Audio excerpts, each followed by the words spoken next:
সাভারের আশুলিয়ায় একটি চলন্ত কুরিয়ার সার্ভিসের গাড়িতে অগ্নিকাণ্ডের ঘটনা ঘটেছে। খবর পেয়ে ফায়ার সার্ভিসের ৩টি ইউনিটের ১ ঘণ্টার চেষ্টায় আগুন নিয়ন্ত্রণে আসে।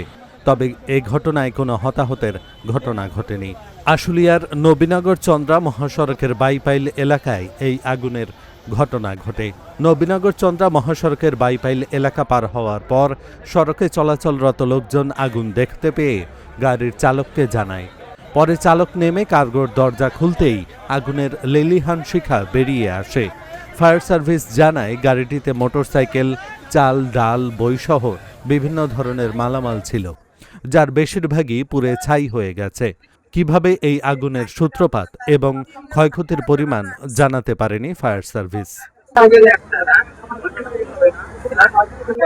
আমরা 19:58 আগুনের সংবাদ পাই এবং 20:08 মধ্যে এখানে এসে পৌঁছাই। আমাদের প্রথমে 2টা ইউনিট আসছে, পরবর্তীতে আরো একটা ইউনিট এসে 3টা ইউনিট দিয়ে আমরা আগুন নিভাই। আসলে এখানে বিভিন্ন ধরনের মালামাল আছে। ক্ষয়ক্ষতির বিষয়টা যারা আছে এখানকার সুন্দরবন কুরিয়ার সার্ভিসের, তাদের মাধ্যমে আমরা হয়তো পরবর্তীতে নিশ্চিত হবো। এখানে এই ব্যাপারে আসলে নির্ধারিত কোনো টাকার মূল্যে ক্ষয়ক্ষতির পরিমাণটা এখন বলা যাচ্ছে না।